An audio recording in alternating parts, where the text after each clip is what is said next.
Hello friends, welcome to my video. तो last video में मैंने आपको बताया था एडोब एनिमेट के इंटरफेस को ओवरव्यू कि कौन सी चीज़ कहाँ होती है और क्या क्या काम करती है।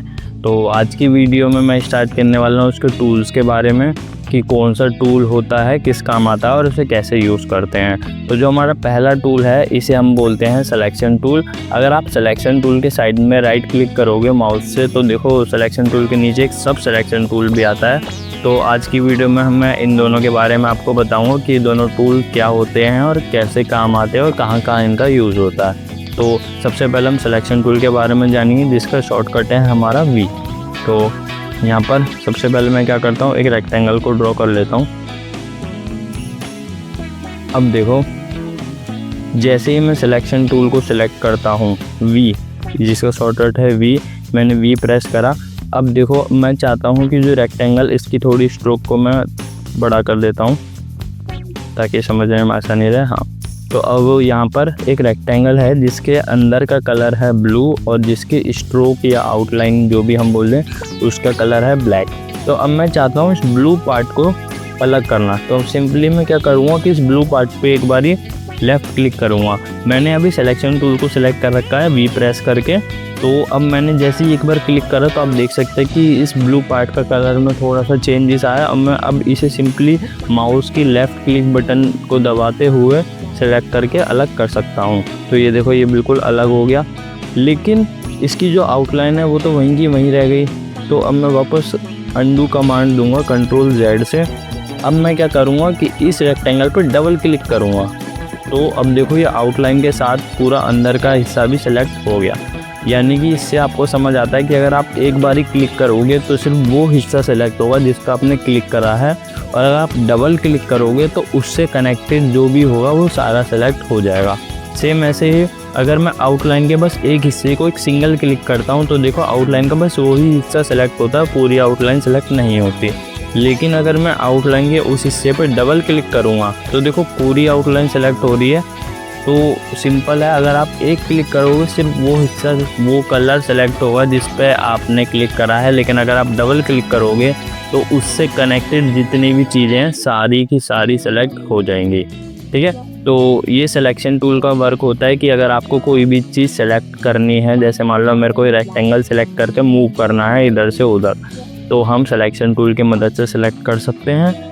ठीक है, और अब मैं सिलेक्शन टूल का कुछ आपको शॉर्टकट्स या फिर कुछ डीप वाली चीज़ें बताना चाहता हूँ। जैसे मान लो कि सिलेक्शन टूल से मैंने इसे सेलेक्ट करा फिर अलग करा तो ये चीज़ अलग हो गई, लेकिन क्या होगा अगर मैं बिना इसे सेलेक्ट करे इसे मूव करूँगा। तो अभी मैंने इस लाइन को सेलेक्ट नहीं करा है, बस मैं सिंपली लेफ़्ट क्लिक करके इसे देखो आगे की साइड खींचता हूँ तो एक कर्व में चेंज हो जाता है। अगर मैं इधर से सेलेक्ट करके इधर देखो हटाता हूँ तो ये अलग हो गया, लेकिन इधर से अगर मैंने बिना सेलेक्ट करे इसे मूव करा तो ये कर्व में चेंज हो जाएगा। अंदर करूँगा तो अंदर कर्व हो जाएगा, बाहर करूँगा तो बाहर की साइड कर्व हो जाएगा। ठीक है, तो ये सिलेक्शन टूल का काम होता है। कर्व करना भी हम सिलेक्शन टूल से ही कर सकते हैं। अब एक और चीज़, अगर मैं अल्ट की बटन को प्रेस करके किसी भी पार्ट को डायरेक्टली मूव करूँगा ना तो वो एक नया पॉइंट जनरेट कर देगा। इसका मैं थोड़ा जूम करके आपको समझाता हूँ। जैसे अभी इस लाइन पे हमारे दो पॉइंट्स हैं, पॉइंट्स यानी कॉर्नर्स हैं। एक कॉर्नर ये वाला है और एक कॉर्नर ये वाला है। लेकिन अब मैंने क्या करा कि नॉर्मली से ड्रैग करा तो ये कर्व बना, यहाँ एक नया कॉर्नर निकल के नहीं आया। अगर मैं इसे अभी भी सिलेक्ट करूँगा तो देखो पूरा कर्व ही सिलेक्ट हो रहा है, यानी पूरी जो लाइन थी वो सिलेक्ट हो रही है। लेकिन अगर मैं अल्ट दबा के इसे खींचूँ तो देखो यहाँ दो कॉर्नर के साथ एक नया कॉर्नर बन के आ गया। अब अगर मैं इसे सेलेक्ट करूँगा तो इस कॉर्नर से लेके ये कॉर्नर सेलेक्ट होगा, ना कि पूरी लाइन, क्योंकि अब ये लाइन दो पार्ट्स में डिवाइड हो चुकी है। और ये काम हमने कैसे करा, अल्ट प्रेस करके। अब नॉर्मली खींचोगे तो कर्व होगा, लेकिन अल्ट प्रेस करके इसे खींचोगे तो ये एक नया पॉइंट जनरेट कर देगा। तो ये भी हमारा सिलेक्शन टूल का ही काम होता है। अब हम आते हैं अगले पे जिसका नाम है सब सिलेक्शन टूल।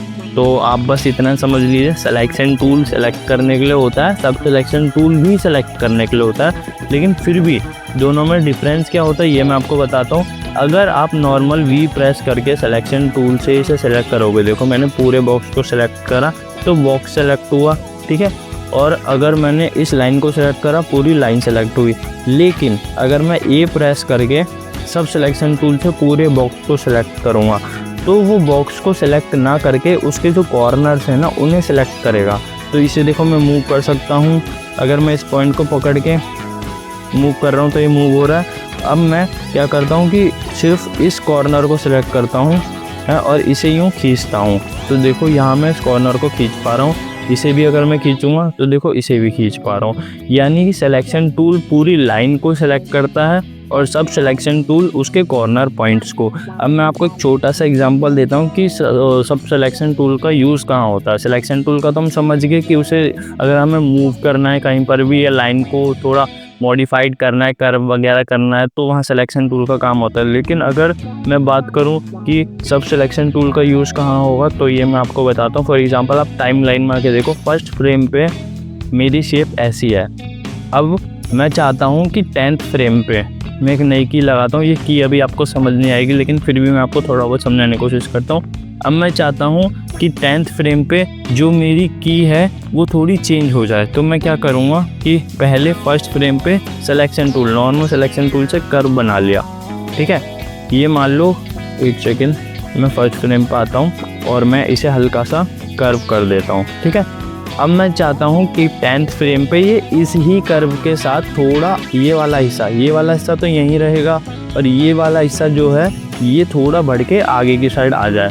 तो मैं 10th फ्रेम पे एक नई की लगाऊंगा F6 प्रेस करके और मैं सब सिलेक्शन टूल यानी A प्रेस करके इस पॉइंट को सिलेक्ट करूंगा और इस पॉइंट को सिलेक्ट करूंगा। अब मैं आपको एक और चीज़ समझा दूँ, अगर आपको एक बार में 2 पॉइंट सिलेक्ट करने हैं तो आप ऐसे नहीं कि एक बार इस पे क्लिक करा एक बार इस पे, ऐसे नहीं होगा। आप इस पे क्लिक करोगे और शिफ्ट दबा के इस पे क्लिक करोगे तब जाके दोनों पॉइंट सेलेक्ट होंगे। और फिर मैं सिंपली इसे आगे की साइड बढ़ाऊंगा राइट एरो से, तो देखो ये दोनों पॉइंट आगे बढ़ेंगे। लेकिन अगर मैं बिना शिफ्ट दबाए सिर्फ पहले इसे सेलेक्ट करा फिर इसे सेलेक्ट करा, अब मैं इसे आगे बढ़ाऊंगा तो देखो जो लास्ट सिलेक्शन होगी ना वो मानी जाएगी। तो इसके लिए मैं क्या करूँगा कि पहले मैं इसे सेलेक्ट करूँगा शिफ्ट दबा के और शिफ्ट दबे रहने दूंगा, फिर इसे सेलेक्ट करके फिर राइट एरो से आगे करूँगा। एक सेकेंड, हाँ, शिफ्ट दबा के पहले मैंने इसे सेलेक्ट करा और फिर इसे सेलेक्ट करा। अब मैं राइट एरो से आगे बढ़ाऊँगा तो देखो ये इस तरह से बढ़ेगा है। अब मैंने क्या करा, इसे आगे कर दिया और यहाँ पर मैंने लगा दिया शेप टू इन। तो आप देख सकते हैं कैसे ये मूव कर रहा है आगे पीछे की साइड। यानी कि आप बस इतना समझ लो, सिलेक्शन टूल जो होता है वो हमारे पूरे शेप को सिलेक्ट करने के लिए होता है और जो सब सिलेक्शन टूल होता है वो उसके एंगल्स को सिलेक्ट करने के लिए होता है। बस इन दोनों में यही फ़र्क होता है। बाकी आप जैसे जैसे इसे यूज़ करोगे एनिमेशन में आपको और अच्छे से समझ आने लगेगा। तो आज की वीडियो मैंने एक बेसिक सा ओवरव्यू दिया है आपको कि सिलेक्शन टूल और सब सिलेक्शन टूल में डिफरेंस क्या है और इनके क्या क्या यूज़ होते हैं। अगर आपको वीडियो अच्छी लगी हो तो वीडियो को लाइक करना, चैनल को सब्सक्राइब करना और बने रहना और नोटिफिकेशन आइकन को ऑन कर देना ताकि जब मैं अगली वीडियो लाऊं तो आप पे सबसे पहले नोटिफिकेशन आ जाए। तो आज की वीडियो के लिए इतना ही। Thank you.